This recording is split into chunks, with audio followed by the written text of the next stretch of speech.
للہ مشرق والمغرب، مشرق بھی اللہ کا ہے، مغرب بھی اللہ کا ہے، فَإِنَّمَا تُوَلُّوا فَثَمَّ وَجْهُ اللَّهِ، جدھر رخ کرو ادھر اللہ تعالیٰ کی ذات موجود ہے۔ اللہ تعالیٰ جسم سے پاک ہے، اللہ تعالیٰ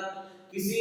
ایک مکان میں مقیم نہیں ہے، کسی ایک جگہ پر مرکوز نہیں ہے، بلکہ اللہ تعالیٰ کی ذات، اللہ تعالیٰ کی جلالت، اللہ تعالیٰ کی شان وہ تو دنیا میں ہر جگہ پر موجود ہے۔ الحمدللہ رب العالمین والصلاة والسلام علی رسولہ الکریم وعلی آلہ وصحبہ ومن تبعہم بإحسان الی یوم الدین، اما بعد فاعوذ باللہ من الشیطان الرجیم، بسم اللہ الرحمن الرحیم۔ سيقول السفهاء من الناس ما ولاهم عن قبلتهم التي كانوا عليها قل لله المشرق والمغرب يهدي من يشاء إلى صراط مستقيم، صدق اللہ مولانا العظیم۔ دوسرا پارہ ہے سورہ بقرہ کی آیت نمبر 142 ہے۔ اللہ تعالیٰ فرما رہے ہیں کہ ان قریب یہ بیوقوف لوگ کہیں گے، سيقول السفهاء من الناس ما ولاهم عن قبلتهم التي كانوا عليها، جس قبلے پر یہ پہلے تھے، یعنی جس قبلے کی طرف رخ کر کے، یعنی بیت المقدس کی طرف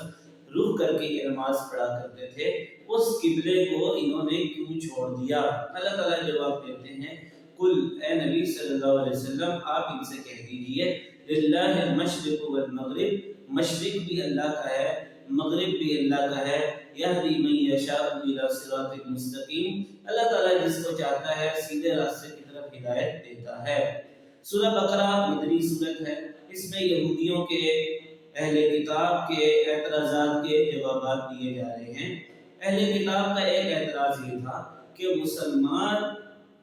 خانہ کعبہ کی طرف منہ کر کے کیوں نماز پڑھتے ہیں، جبکہ پہلے بیت المقدس کی طرف نماز رخ کر کے نماز پڑھا کرتے تھے۔ تو اصل واقعہ یہ ہے کہ شروع میں آپ صلی اللہ علیہ وسلم کو یہ حکم تھا کہ آپ خانہ کعبہ کی طرف رخ کر کے نماز پڑھیں، آپ صلی اللہ علیہ وسلم کی خواہش بھی یہی تھی۔ پھر اللہ تعالیٰ نے اپنی کسی بہت بڑی حکمت کے تحت مسلمانوں کو ہجرت سے قبل یا ہجرت کے بعد یہ حکم دیا کہ وہ بیت المقدس کی طرف رخ کر کے نماز پڑھیں،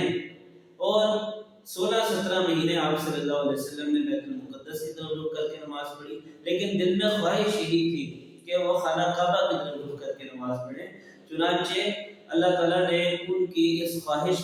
کو مد نظر رکھتے ہوئے ان کو دوبارہ یہ حکم دیا کہ وہ دوبارہ بیت اللہ شریف خانہ کعبہ کی طرف رخ کر کے نماز پڑھیں۔ اس پر یہودیوں نے، بعض مشرکین نے، منافقین نے بڑا شور ڈالا کہ یہ کیا طریقہ ہے کہ کبھی ادھر رخ کر کے نماز پڑھو، کبھی ادھر رخ کر کے نماز پڑھو۔ تو اللہ تعالیٰ اس کا جواب دے رہے ہیں، للہ مشرق والمغرب، مشرق بھی اللہ کا ہے، مغرب بھی اللہ کا ہے، فَإِنَّمَا تُوَلُّوا فَثَمَّ وَجْهُ اللَّهِ، جدھر رخ کرو ادھر اللہ تعالیٰ کی ذات موجود ہے۔ اللہ تعالیٰ جسم سے پاک ہے، اللہ تعالیٰ کسی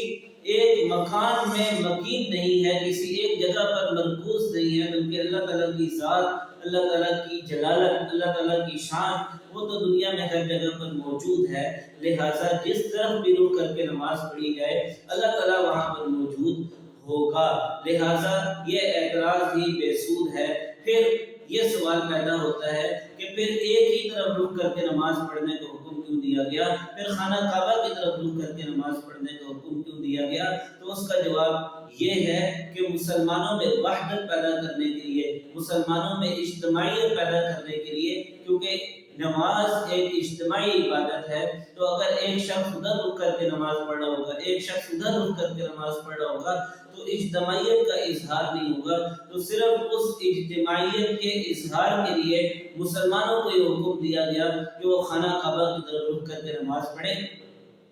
اور یہ خانہ کعبہ کی عبادت نہیں ہے، یہ بتوں کی پرستش جیسا نہیں ہے، بلکہ یہ اللہ تعالیٰ کے حکم کی پاسداری ہے۔ اور اہل ایمان ہدایت یافتہ لوگ اللہ تعالیٰ کے احکامات کی علتیں نہیں پوچھا کرتے، بلکہ اللہ تعالیٰ کے حکم کو بجا لاتے ہیں۔ اسی طرح اللہ تعالیٰ اشارہ فرمائے کہ یہی صراط مستقیم ہے، جس کی طرف اللہ تعالیٰ جسے چاہتا ہے ہدایت کرتا ہے، اور جسے چاہتا ہے گمراہ کر دیتا ہے، اور وہ علتیں ہی تلاش کرتا رہ جاتا ہے اللہ تعالیٰ کے احکامات میں۔ اللہ تعالیٰ سے دعا ہے کہ وہ ہمیں قرآن مجید کو سمجھنے کی، اس پر عمل کرنے کی اور اس کو آگے پہنچانے کی توفیق عطا فرمائے۔ وآخر دعوانا الحمدللہ رب العالمین۔